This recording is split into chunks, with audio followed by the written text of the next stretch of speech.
ഈശ്വർ മാൽപ്പയും സംഘവും ഇപ്പോൾ തെരച്ചിലിനായി ഇറങ്ങുന്ന ദൃശ്യങ്ങളാണ് പ്രേക്ഷകർ കാണുന്നത്. ഒരു ഭാഗത്ത് ആ വിഷ്വൽ പ്രേക്ഷകർക്ക് കാണാം. അല്പം കലങ്ങിക്കിടക്കുന്ന ഗംഗാവലി പുഴയിൽ ഡിങ്കി ബോട്ടിൽ നേവി ഉദ്യോഗസ്ഥരുണ്ട്. മറ്റൊരു ബോട്ടിലേക്ക് ഇനിയിപ്പോൾ ഈശ്വർ മാൽപ്പയും സംഘവും ഇറങ്ങും. ഈശ്വർ മാൽപ്പയും 3 അംഗ സംഘവുമാണ് ഇന്ന് തെരച്ചിലിനിറങ്ങുക. 12 മണിയോടുകൂടി ക്രെയിൻ എത്തിക്കും. ക്രെയിൻ എത്തുന്നതോടുകൂടി അവിടെ തടസ്സമായി നിൽക്കുന്ന ആൽമരത്തിൻ്റെ ഭാഗങ്ങൾ നീക്കം ചെയ്യാൻ സാധിക്കും. അതിനുശേഷം കംപ്രസർ ഉപയോഗിച്ച് നേരത്തെ ലൊക്കേറ്റ് ചെയ്തിരിക്കുന്ന സ്ഥലത്തുള്ള മണ്ണിൽ വലിയ രീതിയിലുള്ള പ്രഷർ കൊടുത്തുകൊണ്ട് ആ ഭാഗത്തെ മണ്ണും ചെളിയും നീക്കും. മണ്ണും ചെളിയും പൂർണ്ണമായും നീക്കിക്കഴിഞ്ഞാൽ അടിത്തട്ടിൽ ലോറി കണ്ടെത്താൻ കഴിയുമെന്ന ഉറപ്പിൽ തന്നെയാണ് ഈശ്വർ മാൽപ്പയും സംഘവും ഉള്ളത്. ഇനിയുള്ള നിമിഷങ്ങൾ വളരെ പ്രധാനപ്പെട്ടതാണ്. ഈശ്വർ മാൽപ്പയും സംഘവും ഒരു ഭാഗത്തിറങ്ങുന്നു. മറുഭാഗത്ത് നേവിയുടെ 2 ഡിങ്കി ബോട്ടുകളിലായി സ്കൂബ സംഘവും ഇറങ്ങുന്നു. 2 ഭാഗങ്ങളിലുമുള്ള തിരച്ചിലായിട്ടായിരിക്കും നടക്കുക. 10 മീറ്ററോളം നീളമുള്ള ഈ ലോറിയുടെ ഭാഗം കണ്ടെത്താൻ ഈ പുഴയുടെ അടിത്തട്ടിൽ ഒരു 40ഓ 50ഓ അടി താഴ്ചയിലായിരിക്കും ഒരുപക്ഷെ ലോറി ഉണ്ടാവുക. അങ്ങനെയാണെങ്കിൽ അതിന് മുകളിലുള്ള മണ്ണും ചെളിയും കല്ലും നീക്കേണ്ടതുണ്ട്. ഏറ്റവും പ്രധാനപ്പെട്ടതും നമ്മൾ കാത്തിരിക്കുന്നതും നിർണായകമാകുന്നതും ഈശ്വർ മാൽപ്പെ ഇറങ്ങി ഡൈവ് ചെയ്യുമ്പോൾ കയ്യിൽ കരുതിയിരിക്കുന്ന കമ്പി ഉപയോഗിച്ചുകൊണ്ട് മൺകൂനയിൽ താഴെ ആഴത്തിലേക്ക് അത് കുത്തി നോക്കി പരിശോധിക്കും. അവിടെ ലോറിയുടെ സാന്നിധ്യമുണ്ടെന്ന് ഉറപ്പിക്കാൻ സാധിച്ചാൽ അതൊരു നിർണായകമായ വിവരമായിരിക്കും. ഇതുവരെയും ലോറിയുടെ ഏതെങ്കിലും ശരീരഭാഗങ്ങളിൽ നേരിട്ട് തൊടാൻ നമുക്ക് സാധിച്ചിട്ടില്ല.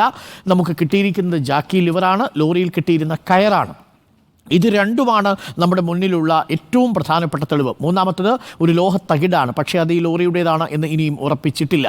വെള്ളം കലങ്ങിയത് പ്രശ്നമല്ല എന്ന് തന്നെയാണ് പറയുന്നത്. വളരെ ആഴത്തിൽ തൻ്റെ കാഴ്ചയ്ക്ക് സഹായിക്കുന്ന അണ്ടർ വാട്ടർ ടോർച്ചുമായിട്ടാണ് നേവിയുടെ സംഘവും എത്തിയിരിക്കുന്നത്.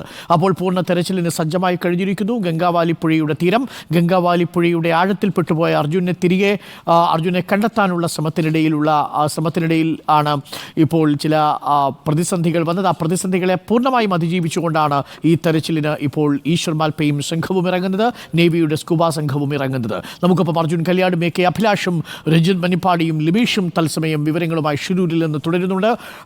അർജുൻ കല്യാട്, ഇപ്പോൾ ഈശ്വർ മാൽപ്പെ പറഞ്ഞത് ഈ കലങ്ങിയ വെള്ളമൊന്നും അത്ര വലിയ തടസ്സമല്ല എന്നാണ്. 12 മണിയോടുകൂടി ക്രെയിൻ എത്തിച്ചു കഴിഞ്ഞാൽ ആൽമരം നീക്കാനും സാധിക്കും. എപ്പോഴാണ് തെരച്ചിൽ ആരംഭിക്കുക? 10 മണിക്ക് തന്നെ തെരച്ചിൽ തുടങ്ങുമോ? നേവി ഉദ്യോഗസ്ഥർ അവരുടെ ഡിങ്കി ബോട്ടുകളിൽ ഡൈവിങ്ങിന് വേണ്ടിയുള്ള തയ്യാറെടുപ്പിലാണോ? തീർച്ചയായിട്ടും ഇപ്പോൾ ഈ പറയുന്ന സ്ഥലത്ത് നിന്ന് നേവിയുടെ 2 ഡിങ്കി ബോട്ടുകൾ ഇവിടെ പൂർണ്ണ സജ്ജമായി നിൽക്കുന്നുണ്ട്. അതിന് പുറമെ NDRFിൻ്റെ 2 ഡിങ്കി ബോട്ടുകളും SDRFിൻ്റെ 1 ഡിങ്കി ബോട്ടും, അങ്ങനെ ആകെ 5 ഡിങ്കി ബോട്ടുകൾ ഇവിടെ എത്തിക്കഴിഞ്ഞു. തൊട്ടപ്പുറത്ത് മാൽപ്പയുടെ നേതൃത്വത്തിലുള്ള സംഘവും അവിടെ എത്തിയിട്ടുണ്ട്. വളരെ പെട്ടെന്ന് തന്നെ ഈ ദൗത്യം ആരംഭിക്കാൻ വേണ്ടി കഴിയുമെന്നുള്ളത് തന്നെയാണ് പ്രതീക്ഷിക്കുന്നത്. 9:55 ഇപ്പോൾ നിലവിൽ സമയം ആയിരിക്കുന്നത്. 10 മണിയോടുകൂടി തന്നെ പൂർണ്ണ സജ്ജമായി ഈ തെരച്ചിൽ നടത്താൻ വേണ്ടി കഴിയും, അല്ലെങ്കിൽ 10 മണിയോടുകൂടി തന്നെ ഈ തെരച്ചിൽ ആരംഭിക്കാൻ വേണ്ടി കഴിയുമെന്നുള്ളത് തന്നെയാണ് ഇപ്പോഴത്തെ പ്രതീക്ഷ. എന്തായാലും നേവിയുടെ 2 സ്കൂബ ഡൈവർമാരും അതുപോലെ തന്നെ ഉദ്യോഗസ്ഥരും പൂർണ്ണ സജ്ജമായി ഈ ബോട്ടിൽ നിൽക്കുകയാണ്. ബോട്ട് അല്പസമയത്തിനകം തന്നെ ഈ സ്പോട്ട് ചെയ്തിട്ടുള്ള സ്ഥലത്തേക്ക് പോവുകയും ചെയ്യും. NDRFിൻ്റെ 2 ബോട്ടുകളുണ്ട്, SDRFിൻ്റെ ബോട്ടുകളുണ്ട്. ഈ NDRFിൻ്റെ 1 സ്കൂബ ഡൈവർ കൂടി ഇന്ന് ഈ തെരച്ചിലിൻ്റെ ഭാഗമായി പങ്കെടുക്കുന്നതും വളരെ പ്രധാനപ്പെട്ടതാണ്. അങ്ങനെ വന്നു കഴിഞ്ഞാൽ മൊത്തം 6 സ്കൂബ ഡൈവർമാർ ഇന്ന് ഈ തിരച്ചിലിൻ്റെ ഭാഗമായി പങ്കെടുക്കും. അതായത് നേവിയുടെ 2 ഡൈവർമാർ, അതുപോലെ തന്നെ ഈശ്വർ മാൽപ്പയുടെ നേതൃത്വത്തിലുള്ള 2 മലയാളികളായിട്ടുള്ള സംഘാംഗം ഉൾപ്പെടെ അനീഷും സ്റ്റെഫിനും ഈശ്വർ മാൽപ്പയോടൊപ്പം ഡൈവ് ചെയ്യും. അതിന് പുറമെ NDRFിൻ്റെ 1 സ്കൂബ ഡൈവർ കൂടി ഇന്ന് ഈ പുഴയിൽ ഡൈവ് ചെയ്യുകയും ചെയ്യും. അങ്ങനെ വന്നു കഴിഞ്ഞാൽ മൊത്തം 6 സ്കൂബ ഡൈവർമാർ ഇന്ന് ഈ തിരച്ചിലിൻ്റെ ഭാഗമായി പങ്കെടുക്കും. നേരത്തെ പറഞ്ഞതുപോലെ തന്നെ ഒരു ആൽമരം ഈ മണ്ണിനടിയിൽ പുഴക്കടിയിൽ ഉണ്ട് എന്നുള്ളതാണ് ഏറ്റവും പ്രധാനപ്പെട്ട ഒരു കാര്യം. അപ്പോൾ ആൽമരം ഏതെങ്കിലും തരത്തിൽ ഒരു അനക്കം വന്നു കഴിഞ്ഞാൽ, അല്ലെങ്കിൽ ഒരു അനക്കം സൃഷ്ടിച്ചു കഴിഞ്ഞാൽ സ്വാഭാവികമായും അതിനടിയിൽ കുടുങ്ങിക്കിടക്കുന്ന മണ്ണുകളിലൊക്കെ ഒരു ഇളക്കം സംഭവിക്കും. മണ്ണ് കുറച്ച് ഇളകി മാറാനുള്ള സാധ്യതയുണ്ട്. ആ സാധ്യത ഇന്ന് രാവിലെ നമുക്കിപ്പോൾ ദൃശ്യങ്ങളിൽ കാണാം. അരുൺ, നേവിയുടെ 2 ബോട്ടുകളും 2 ഡിങ്കി ബോട്ടുകളും ഈ സ്പോട്ടിലേക്ക് യാത്ര തിരിക്കുകയാണ്. നേവി സംഘം ഈ ദൗത്യത്തിനായി ഈ സ്പോട്ടിലേക്ക് പോകുന്ന കാഴ്ച നമുക്ക് ഈ ദൃശ്യങ്ങളിൽ കാണാൻ വേണ്ടി, അതായത് ദൗത്യം ആരംഭിക്കുന്നു എന്നത് തന്നെ വേണം നമുക്ക് മനസ്സിലാക്കാൻ. ആ സ്പോട്ടിലേക്ക് ഈ 2 പ്രേക്ഷകർ ഇപ്പോൾ കാണുന്നത്. അർജുൻ കല്യാട് നമ്മളുടെ ക്യാമറ കണ്ണുകളിൽ ആ ദൃശ്യങ്ങളുണ്ട്. വളരെ നിർണായക നിർണായകമായ തെരച്ചിലിലേക്ക് നമ്മൾ കടക്കുകയാണ്. തെരച്ചിൽ ആരംഭിച്ചിരിക്കുന്നു. ഇപ്പോൾ നേവിയുടെ 2 ഡിങ്കി ബോട്ടുകളിലായി 2 സ്കൂബ ഡൈവർമാരാണ് ആദ്യം ഗംഗാവലി പുഴയിൽ നേരത്തെ നിശ്ചയിച്ചിരുന്ന സ്പോട്ട് ലക്ഷ്യമാക്കി നീങ്ങിക്കൊണ്ടിരിക്കുന്നത്. അവിടെ എത്തിയാൽ അവർ സ്കൂബ ഡൈവിംഗ് ശ്രമിക്കും. അതിനുശേഷം അർജുൻ കല്യാൺ പറഞ്ഞതുപോലെ NDRFിൻ്റെ ഒരു സ്കൂബ ഡൈവർ കൂടി എത്തും. ഈശ്വർ മാൽപ്പയുടെ നേതൃത്വത്തിൽ 3 അംഗ സംഘമാണ് ഇറങ്ങുക. അങ്ങനെ മൊത്തം 6 സ്കൂബ ഡൈവർമാർ അല്പസമയത്തിനുള്ളിൽ ഗംഗാവലി പുഴയിൽ നേരത്തെ നിശ്ചയിച്ചിരുന്ന സ്പോട്ടിലേക്ക് ഇറങ്ങും. അസാധ്യമെന്ന് കരുതിയ ഒരു തെരച്ചിൽ ഇപ്പോൾ 1 മാസം പിന്നിടുന്ന ഈ ദിവസം, കഴിഞ്ഞ ജൂലൈ 16-നാണ് നമുക്ക് നമ്മുടെ പ്രിയപ്പെട്ട അർജുനെ നഷ്ടപ്പെട്ടത്. ഇന്ന് ഓഗസ്റ്റ് മാസം 16. കഴിഞ്ഞ ജൂലൈ 16 മുതൽ ഇന്ന് ഓഗസ്റ്റ് 16 വരെയുള്ള ദിവസങ്ങളിൽ നമ്മളുടെ കാത്തിരിപ്പുകൾ ഈ ഒരു നിമിഷത്തിന് വേണ്ടിയായിരുന്നു. ആ സ്പോട്ട് ലൊക്കേറ്റ് ചെയ്ത് കിട്ടിയിട്ടുണ്ട്. ആ സ്പോട്ടിലേക്ക് നേവിയുടെ സംഘം എത്തുന്നു. അല്പസമയത്തിനുള്ളിൽ ഈശ്വർ മാൽപ്പയുടെ സംഘവും എത്തും. ആ ഈശ്വർ മാൽപ്പയും സംഘവും ഇപ്പോൾ ഡൈവിങ്ങിന് വേണ്ടിയുള്ള തയ്യാറെടുപ്പിലാണ്. അനീഷും സ്റ്റെഫിനും ഈശ്വർ മാൽപ്പയും 3 പേരും ഡൈവിനായി ഇറങ്ങും.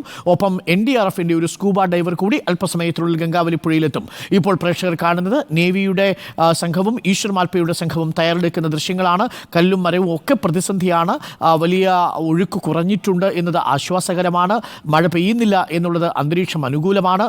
അതേസമയം തന്നെ പുഴയിൽ തെളിനീരൊഴുക്കില്ല എന്നുള്ളതും കലങ്ങി തന്നെയാണ് പുഴ പോകുന്നതെന്നുള്ളതും വെല്ലുവിളിയാണെങ്കിലും അതിൽ വലിയ തടസ്സങ്ങളില്ല എന്നാണ് ഈശ്വർ മാൽപ്പെ നമ്മളോട് പറഞ്ഞത്. ഇപ്പോൾ കാണുന്ന തത്സമയ ദൃശ്യങ്ങൾ ഈശ്വർ മാൽപ്പെ ഡൈവിങ്ങിനായി തയ്യാറെടുക്കുന്നു. ഈശ്വർ മാൽപ്പയുടെ സംഘത്തിലുള്ള അനീഷും ഒപ്പം തന്നെ സ്റ്റെഫിനും അടക്കമുള്ളവരും ഇപ്പോൾ ഈ തെരച്ചിലിന് വേണ്ടി തയ്യാറെടുക്കുന്നതിൻ്റെ തത്സമയ ദൃശ്യങ്ങളാണ് പ്രേക്ഷകർ കാണുന്നത്. മറുഭാഗത്ത് പ്രേക്ഷകർ കാണുന്നത് നേവിയുടെ സ്കൂബ ഡൈവിംഗ് ടീം ആ ലൊക്കേഷനിലേക്ക് എത്തുന്നു. നമുക്ക് ആ ദൃശ്യങ്ങളുടെ ക്ലോസ് ഷോട്ടുകൾ കൂടി ലഭിച്ചാൽ നന്നായിരിക്കും. ആ ഫ്രെയിമിലാണ് യഥാർത്ഥത്തിൽ ആക്ഷൻ നടക്കാൻ പോകുന്നത്. ആ സ്ഥലത്തായിരിക്കും എല്ലാ കാഴ്ചകളും ഉള്ളത്. നേവിയുടെ ഡിങ്കി ബോട്ട് എത്തി പരിശോധന നടത്തുന്ന സ്ഥലത്തെ ദൃശ്യങ്ങളാണ് ഇനിയിപ്പോൾ പ്രേക്ഷകർ കാണാൻ പോകുന്നത്. ആ ലൊക്കേഷൻ്റെ ആ സ്ഥലത്തേക്ക് നേവിയുടെ സംഘം എത്തിച്ചേർന്നിട്ടുണ്ട്. 2 പ്രദേശങ്ങളായിട്ടാണ് അവർ അത് മാപ്പ് ചെയ്തിരിക്കുന്നത്. അതിലൊന്ന് ഒരു കയറ് കിട്ടിയ ഒരു ബോളും മറുഭാഗത്ത് ഒരു കയറ് കിട്ടിയ ഓറഞ്ച് നിറത്തിലുള്ള ബോട്ടിൻ്റെ ഭാഗവും കൊണ്ട് അടയാളപ്പെടുത്തിയ സ്ഥലത്തേക്കാണ് നേവിയുടെ സ്കൂബ ബോട്ടുകൾ എത്തുന്നത്. പ്രേക്ഷകർക്ക് കാണാം വെള്ളത്തിൻ്റെ നിറം കലങ്ങിക്കിടക്കുന്നത് കാണാം. മെനഞ്ഞാന്ന് നമ്മൾ തെരച്ചിൽ നടത്തുമ്പോൾ ഇത്ര കലക്കലുണ്ടായിരുന്നില്ല. ഒരു പക്ഷേ ഈ പുഴയുടെ വൃഷ്ടിപ്രദേശത്ത് മഴ പെയ്തതുകൊണ്ടാവാം. ഷിരൂരിൽ ഇപ്പോഴെന്തായാലും മഴയില്ല, തെളിഞ്ഞ അന്തരീക്ഷമാണ്. ഇന്ന് വളരെ നിർണായകമായ സൂചനകൾ നമുക്ക് ലഭിക്കേണ്ടതുണ്ട്.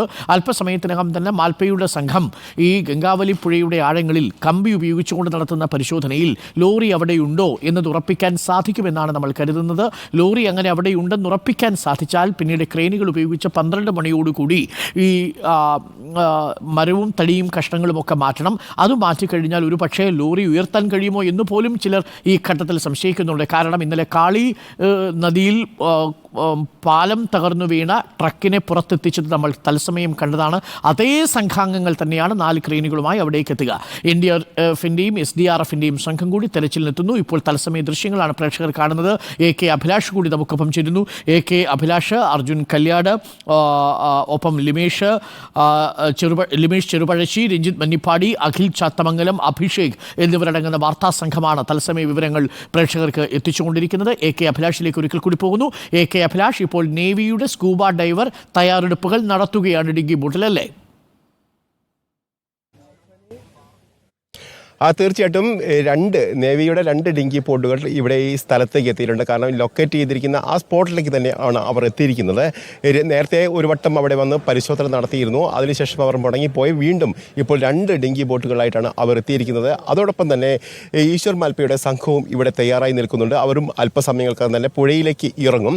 ഏതായാലും ഇപ്പോഴുള്ള പ്രതിസന്ധി എന്ന് പറയുന്നത് ഇവിടെ പുഴയിലെ കലക്ക് വെള്ളമാണ്, സീറോ വിസിബിലിറ്റി ആണ് എന്നാണ് ഈശ്വർ മാൽപ്പ അല്പസമയങ്ങൾക്ക് മുമ്പ് പറഞ്ഞത്. പക്ഷേ ആ പുഴയിലിറങ്ങി താഴ്ഭാഗത്ത് ആ കയർ പിടിച്ച് താഴെ ഇറങ്ങി അവിടെ തൊട്ടറിയാനുള്ള കഴിവ് ഞങ്ങൾക്കുണ്ട്. അങ്ങനെയുള്ളൊരു പരിശോധനയായിരിക്കും, തെരച്ചിലായിരിക്കും ഇന്ന് നടത്തുക എന്നുള്ള കാര്യമാണ് ഇപ്പോൾ ഈശ്വർ മാൽപ്പെ പറഞ്ഞിരിക്കുന്നത്. ഏതായാലും ഈ താഴത്തെ വെള്ളത്തിൻ്റെ അടിഭാഗത്ത് പരിശോധിക്കാൻ ആവശ്യമായ ടോർച്ചുകളടക്കമുള്ള സംവിധാനങ്ങൾ ഏർപ്പെടുത്തിയിട്ടുണ്ട്. ഹൈ ഇൻറ്റൻസിറ്റിയുള്ള ടോർച്ചുകളാണ് എത്തിച്ചിരിക്കുന്നത്.